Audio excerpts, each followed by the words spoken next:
Alright, what is going on, boys and girls, ladies and gentlemen? The ACMJS Gamer here. Today we're here to talk about rumors.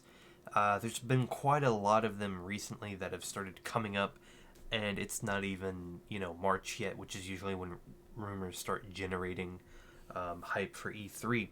But first off, we're going to do a little bit of a quick round. God of War Ragnarok might release in the fall of 2022, specifically September, I believe. As first spotted by PSU, the backend of the PlayStation Store recently updated God of War Ragnarok's release date to September 30th, 2022.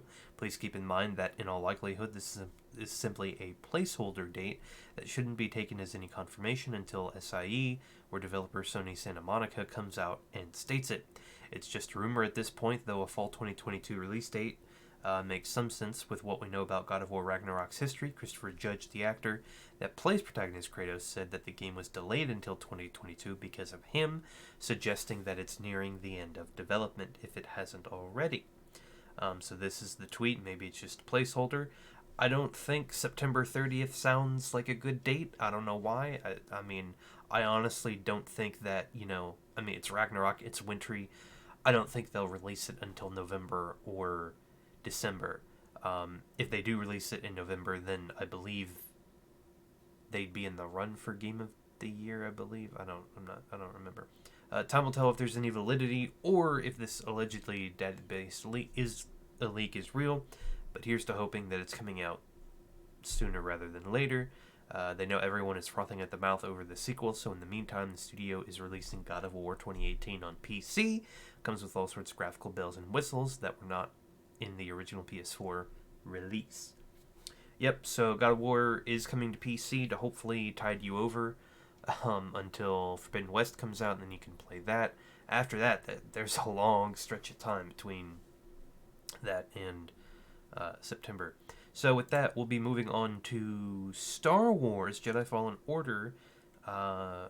Should be announced before E3 2022. If you remember last year at the Star Wars Expo, their big huge thing, they actually tweeted out something and they said that they weren't going to show any Star Wars games, but to keep a lookout for next year. So we'll see where that goes. The follow-up to the Respawn Entertainment's 2019 action-adventure title could release this year or slip to 2023, as per Jeff Grubb, who's an industry insider. Usually what he says can be considered credible. Respawn Entertainment is focused on Apex Legends, while its founder, Vince Zampella, is now the boss of the entire Battlefield franchise. Star Wars Jedi Fallen Order is still fairly important for the studio, even if a sequel has never been officially announced.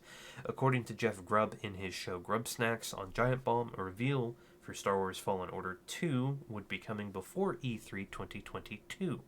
Furthermore, it could either release this year or slip into next year. Either way, more details should be expected before June, which is usually when E3 takes place.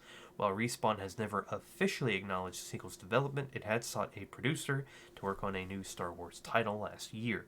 A bevy of job listings would then go live in July for a brand new single-player adventure that had begun development.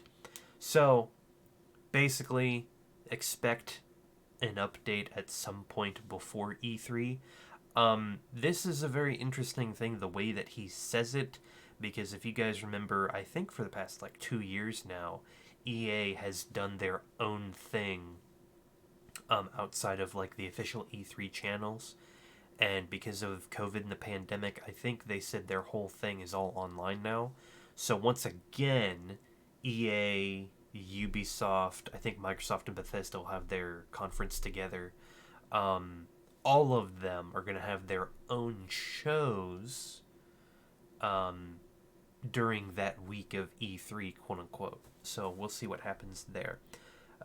Next up, this one took me by surprise. The Last of Us Remake multiplayer project could release in the latter half of 2022, rumor. So this is going to cover the Last of Us Remake it's basically the first game for the PS5, a director's cut for PlayStation 2, and then the multiplayer that was originally supposed to ship with the PlayStation 2. Rumors have circulated about Naughty Dog's next big project, which is apparently a remake of The Last of Us for PS5, reportedly more than a simple visual upgrade. It apparently won't be long before players get their hands on the same. In a recent tweet, insider Tom Henderson said he heard from multiple people that the remake is nearly finished and could release during the latter half of 2022. This was followed by a GIF sarcastically analyzing a clip from Sony's CES 2022 show, which featured Ellie and Joel in the background on stage. But that's seemingly not all. It seems the studio's new multiplayer project, standalone title, which may be the equivalent of Factions for The Last of Us Part 2, will also be coming this year. As such, Henderson noted that The Last of Us Part 2's multiplayer and its director's cut are inbound, but when and how is still the unknown. Co-president Neil Druckmann's statement on multiple projects being in the works does give some credence to their existence. It's possible that the multiplayer project could be a free-to-play title that launches alongside the remake.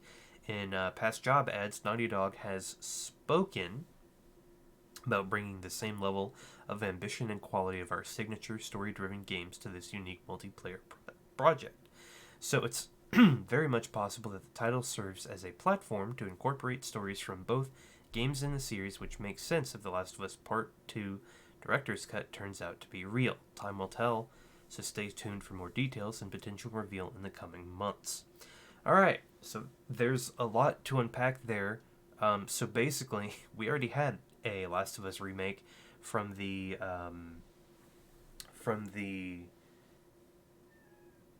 PlayStation 3 to the 4, and now we're getting one from the 4 to the 5.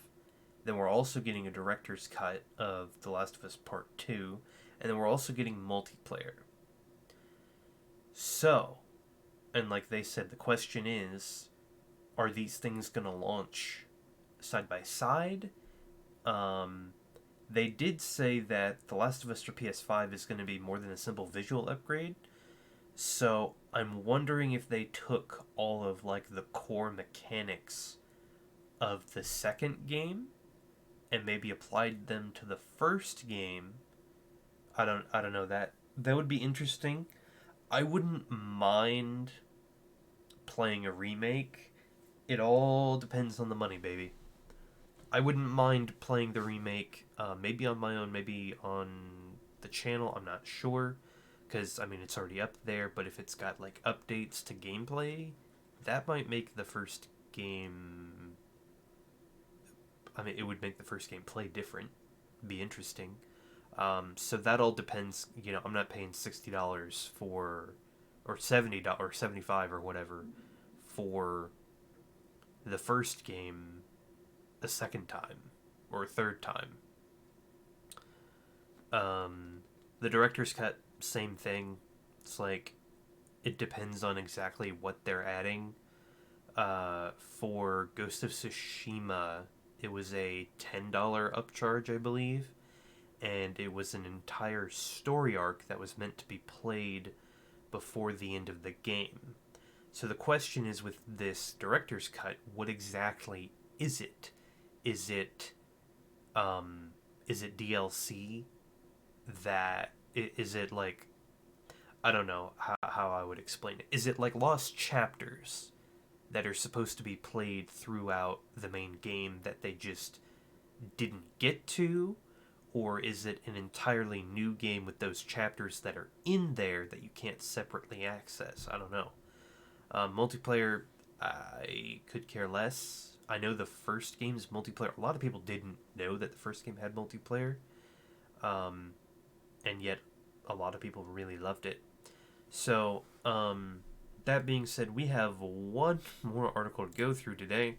PS5 Stay to Play rumored for February and could feature Hogwarts Legacy. This is such a clickbaity title. I hate this. Could feature Hogwarts. Yes. It could also feature God of War and Horizon Forbidden West. I mean, come on now. The next major State of Play event could take place next month, according to known leaker Tom Henderson. In a recent tweet, he said that the current rumors next Sony event looks like it could be in February. Speculation is based on this month's media events and past PlayStation dates. The past dates are likely to refer to the State of Play that took place in February 2020, in which Sony introduced the likes of Sifu, Final Fantasy VII, Intergrade, and showed off trailers for Deathloop and Returnal. There was no similar event in February 2020, but Sony did appear at PAX East, and there was a state of play in December 2019. Henderson says the rumored event will probably be a state of play and has the potential to be a pretty big one. It's not exactly clear what's meant by that, but Henderson repeated the last assertion when asked about Hogwarts Legacy. God of War is also due out this year, could feature prominently, and developers Final Fantasy 16 have promised a big reveal in spring of 2022. February might fit that window, but that might be a little bit early. Yeah, nothing concrete from Sony. So, yeah, Returnal came out early last year. A lot of people, bought that game because it was the first, real PS5 exclusive. From what I remember, it did really well. A lot of people really liked it. I don't know how many people actually finished the game, though. I was going to say, Sony did not... They didn't do Forbidden West that early. And they were saving everything for, leading up to the release. And we've already had a trailer for God of War. So I would not count God of War showing up at this February 2020 event. This February 2022 event. It could be any other, games that are in development or new games we don't even know about. But thank you guys for watching, and I'll see you guys in the next video. I hope to cover some of these games on my channel. I won't be doing God of War PC because my PC probably can't run it. There's a possibility I won't cover Elden Ring on this channel because I'm god-awful at those types of games. The Horizon Forbidden West I will be covering. I'm not exactly sure how I'm gonna do that. I might just do the main the main quests, and I'll do the side quests separately so I can keep playing the game without having to record. But thank you guys for watching. I'll see you guys next time. Peace.